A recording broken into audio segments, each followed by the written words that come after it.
Pauline Attenborough was 72 years old, but she looked much younger. When a soft light shone on her, she could look as young as 30. She had a lovely figure and face, and her nose was a very good shape. Only her big grey eyes made her look older. Pauline had left her husband, Ronald, many years ago. Pauline and Ronald had had 2 sons, Henry and Robert. Henry, the older son, had died when Robert was only 10. Now Robert was 32. He lived with his mother and worked as a lawyer in London. Robert Attenborough did not earn very much money, but this was not a problem. His mother was a rich woman. Pauline's niece, Cis, also lived in the house. Her father, Ronald Attenborough's brother, had died 5 years ago. Cis had no money or home of her own. She needed a place to live, so she depended on her Aunt Pauline. Cis was a big young woman, with dark hair and eyes. She was very shy. She was in love with her cousin Robert, but she had never told him this. Robert was also very shy. He had no confidence in himself. Pauline, Robert and Cis lived together quietly in a lovely house about 25 miles from London. The house was surrounded by pleasant gardens. It was the perfect house and the perfect life for Pauline. Every day, Robert went to work in London. Then, when he came home, the 3 of them, Pauline, Robert and Cis, ate dinner together. During dinner, there were always candles on the table. Pauline liked candles because the soft candlelight made her look young and beautiful. The soft light shone on the skin of her bare arms and the soft material of her dress. Pauline shone with happiness. She looked like a beautiful woman of only 32 or 33. After dinner, they had coffee in the warm drawing room. The room was full of lovely furniture. For many years, Pauline had collected furniture and beautiful, unusual pictures from many different countries. She had sold these things to museums for a lot of money. This had made her a rich woman. Pauline, Robert and Cis chatted together pleasantly. Their conversation was always simple and bright. Then at 8:30, Cis carried the tray of coffee things out of the room. Robert always stayed and continued chatting to his mother. He always listened to everything that she said. At the side of the house, there was a large courtyard. Cis had a flat just across the courtyard, above the old coach house and stables. Several years ago, a carriage and horses had been in these buildings. Now Robert kept his car in the coach house. Cis did not always go to her flat after dinner. In summer, she sometimes sat outside in the large garden. She listened to Pauline's laughter coming from the drawing room. In winter, Cis put on a thick coat and walked through the garden and down to the little bridge over the stream. She liked to hear the water running under the bridge. She would look back at the lighted windows of the drawing room, where Pauline and Robert were so happy together. Cis loved Robert. "I believe that Pauline wants Robert to marry me when she dies," she thought. "But Robert is very shy. Perhaps his mother won't die for many years. By that time, it will be too late. Robert will be just an empty man who never enjoyed his life." Sometimes, Cis stayed in the dark garden until about 10 o'clock, when she saw the light go on in Pauline's bedroom. Robert usually stayed in the drawing room for another hour, then he would go to bed too. Cis, standing in the garden, wanted to go to him. She wanted to say, "Oh, Robert, this is all wrong." But she could not do this, because Aunt Pauline would hear. So she went to her own rooms. In the mornings, Robert went to London at about 9 o'clock. Pauline rested in bed. She came downstairs at lunchtime. Sometimes she did not leave her bedroom until tea time, but she always looked fresh and young. Pauline always had a rest in the afternoons. When the sun shone, she liked to lie outside and bathe in the warm sun. Behind the stables, there was a second, smaller courtyard, which was surrounded by trees. The sun shone right down into this little courtyard, so it was a perfect place for sunbathing. Here, Sis put a chair for Pauline to lie on, a large umbrella and blankets. If the sun became too hot, Pauline could lie in the shade of the umbrella. One afternoon, Sis decided to sunbathe too. She found a ladder and climbed up onto the flat roof of the stables. Then she lay down on a blanket in one corner of the roof. The sun shone brightly here, and it was very hot. Sis was above Aunt Pauline, who lay in the little courtyard below. But Pauline did not know that Sis was on the roof above her. It was lovely lying in the warm sun and air. The warmth of the sun on her legs and arms made Sis feel comfortable and relaxed. Suddenly she heard a voice speaking softly, and her heart jumped with fear and shock. "No, Henry dear," said the voice. "It was not my fault that you died instead of marrying Claudia." The voice did not sound human. Where was it coming from? There must be someone on the roof. Sis lifted her head and looked around, but there was nobody on the roof with her. Suddenly she heard the soft voice again. "No, darling. I said that you would be tired of her in 6 months. I warned you, and it was true. I couldn't do anything more, and you died without ever knowing me again." The voice was silent. Sis lay on her blanket. It was a beautiful summer afternoon. Did the voice belong to a ghost? Sis hated the idea of ghosts, spirits, and magic. Then she heard a deep sigh, and the strange voice spoke again. Well, a heart must feel pain, but it wasn't my fault, dear. It is better for a heart to feel pain rather than break from sorrow. And Robert could marry poor, boring Sis tomorrow if he wanted to, but he doesn't care about her. Sis sat up quickly. She was very surprised. It was Aunt Pauline talking. It must be Aunt Pauline. Where was she? And how was Sis hearing her strange whispers? Aunt Pauline must be lying right below her, and she must be using a trick to make her voice sound strange. Aunt Pauline was trying to frighten her. Sis was still afraid, but she was now thinking more clearly. Sis lay down again. She knew the story of Henry, Robert's older brother. Henry had been in love with Claudia, a beautiful young actress, but his mother had been against Claudia and had laughed at Henry. Henry had become ill with a brain disease and died at the age of 22. "I think that I should get up now," the voice was saying. "I've had enough sun. A woman might live forever if she has enough sun, love, and good food. I truly believe a good life will make me live forever." "That is certainly Aunt Pauline's voice," Sis said to herself. "How horrible!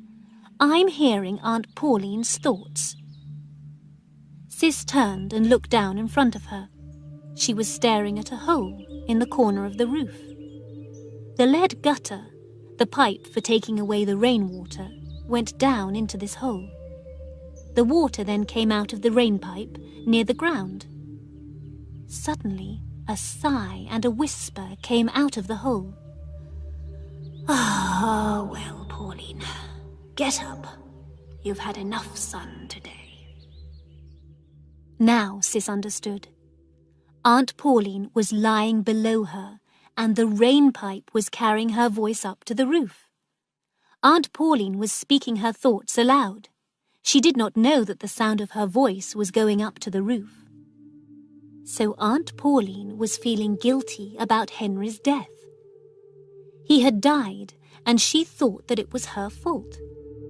Sis believed that Pauline had loved her big, handsome son, Henry, more than she loved Robert. Henry's death had been a terrible shock for Pauline. She only loved Robert because Henry was dead. Sis put on her clothes, picked up her blanket, and carefully climbed down the ladder. As she went down, she heard her aunt calling, "All right, Sis?" The lovely lady had finished sunbathing. She was returning to the house. Sis went into the small courtyard. She picked up Pauline's blankets and the chair and put them in the house. Then she looked for the opening of the rain pipe. She found it in the corner of 2 walls of the stable building. The mouth of the rain pipe was almost hidden by the leaves of a plant on the wall. When Pauline sat in her chair and turned her face to the wall, her mouth would be near to the rain pipe. Sis had heard her aunt's voice. No ghosts, spirits, or magic had made the voice. That evening, after they had drunk their coffee, Pauline stood up. "The sun has made me so sleepy today," she said. "I shall go to bed now. You two sit and chat." When Pauline had gone to bed, Sis turned towards Robert. "Do you remember your brother Henry?" she asked him. Robert looked at her in surprise. "Yes, very well," he said. "What was he like?" asked Sis. "Tall and handsome, with soft brown hair like Mother," Robert said. "Women liked him. Henry was very happy and clever." "Did he love your mother?" "Very much," Robert said. "She loved him too. More than she loves me." "Robert," Sis said, "do you like me?" Sis saw Robert's face become pale. "Yes," Robert said, "I like you very much." "Will you kiss me?" "Nobody ever kisses me," Sis said.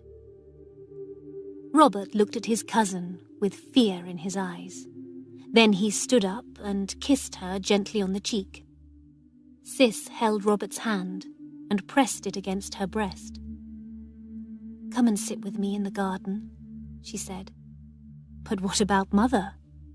he said. He was nervous and shy. Sis smiled a little and looked into his eyes. Suddenly Robert's face became red. A few minutes later, she left him and went to her flat. The sunny weather continued. It was now July. Every afternoon, Pauline sunbathed in the small courtyard, and Sis lay on the roof above the stables, listening. But the sound of Pauline's voice did not come up the pipe again. After dinner in the evenings, Sis waited in the garden. She saw the light go on in her aunt's bedroom. She saw the lights go out in the drawing room. She waited, but Robert did not come into the garden. Then one night, he came out and walked towards her. Sis stood up and walked softly over the grass to him. "Don't speak," Robert whispered. They stood together, looking up at the stars in the dark sky. "How can I ask you to love me?" he said. "And how can I marry? I haven't made much money, and I can't ask my mother for money." "Then don't worry about marrying yet," Sis said. "But do love me a little." Robert gave a short laugh. "It's hard to begin," he said. They sat down, and he held her hand. At last she said goodnight, stood up, and went indoors. The next day, Sis lay on the roof sunbathing. Suddenly she heard her aunt's voice from the hole in the lead gutter. First, Pauline spoke in Italian. Then she spoke in English.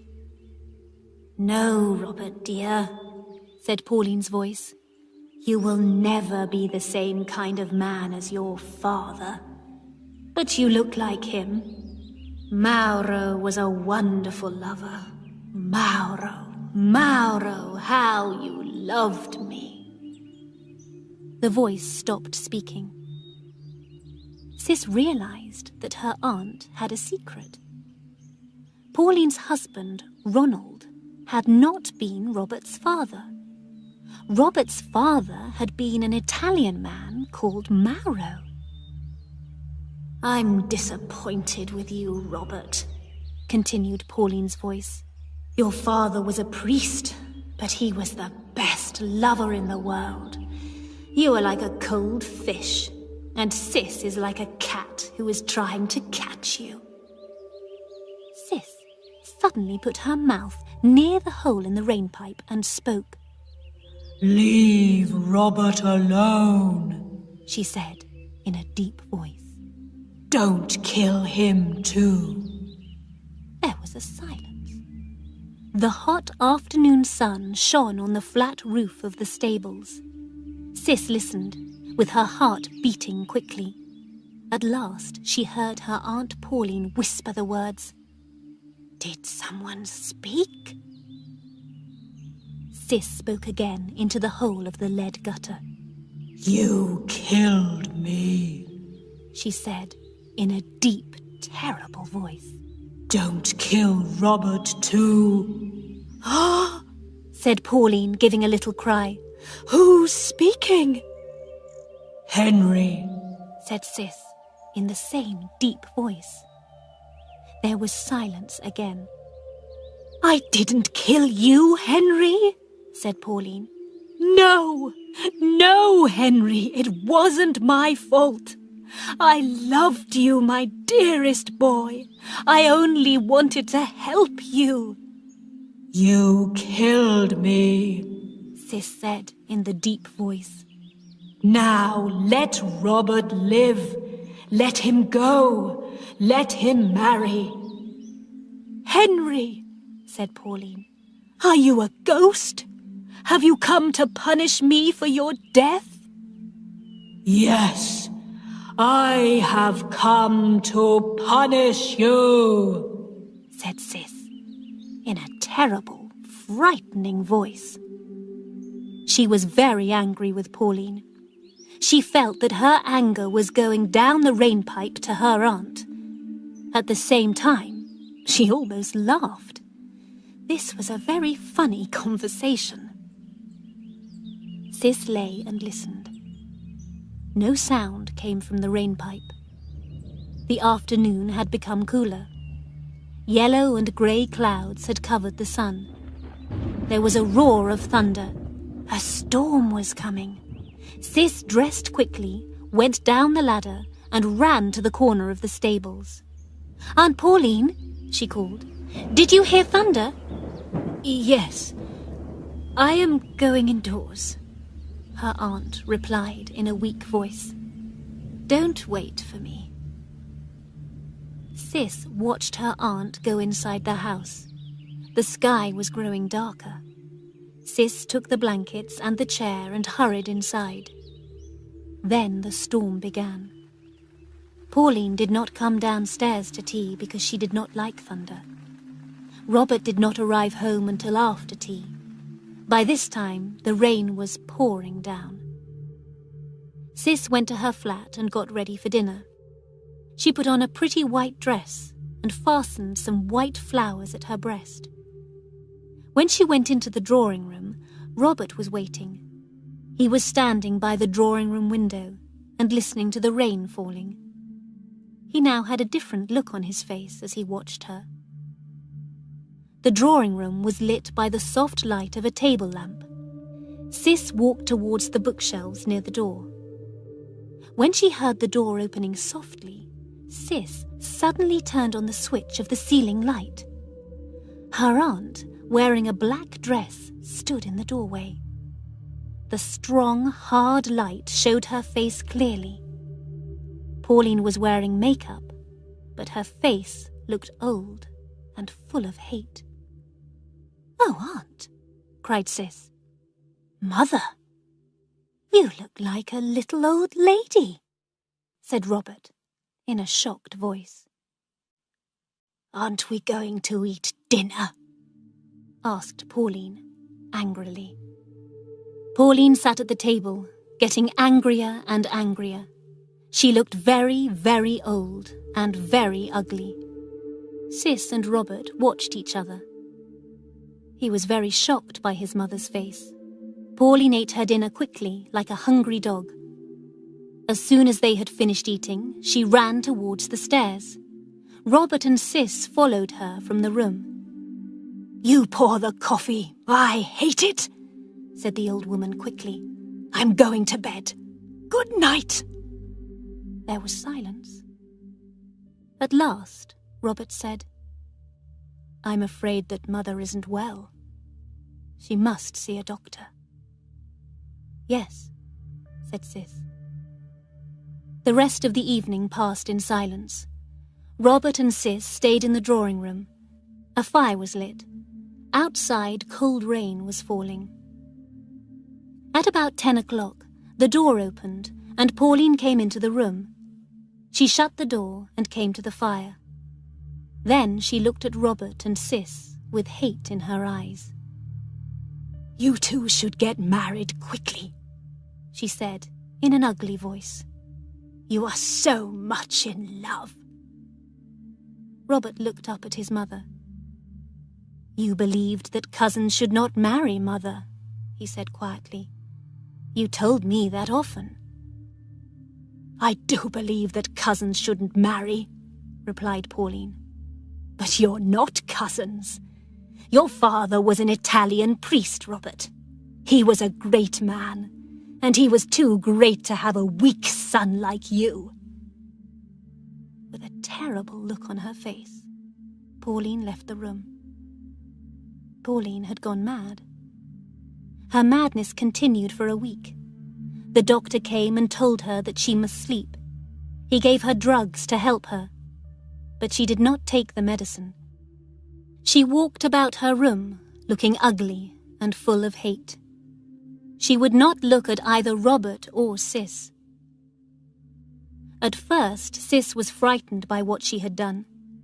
She realized that her trick had made her aunt mad. Sis almost felt sorry for the terrible thing that she had done. Then she thought, "This woman is the real Pauline. We never saw her true character before." But Pauline was not going to live long. She stayed in her room and did not see anyone. She had her mirrors taken away. She did not want to look at herself. Robert and Sis spent a lot of time together, but Sis could not tell Robert what she had done. She was afraid. "Do you think that your mother ever loved anybody?" Sis asked him one evening. "Mother only loved herself," Robert said, "and she loved power. She got her power by controlling other people's lives. She was beautiful, and she grew strong by controlling everyone and everything. She destroyed Henry, and she was destroying me." "And don't you forgive her?" asked Sis. "No, I don't. She took other people's hopes and happiness and destroyed them." 2 days later, Pauline died. Sis found her dead in her bed. Pauline's heart had become weak, and the drugs that she took were too strong for her. But after her death, Pauline got her revenge on her son and her niece. Pauline Attenborough was a very rich woman, but she left Robert only £1,000, and she left Sis only £100. The rest of her money went to a museum. She had built a museum and given it her own name, the Pauline Attenborough Museum.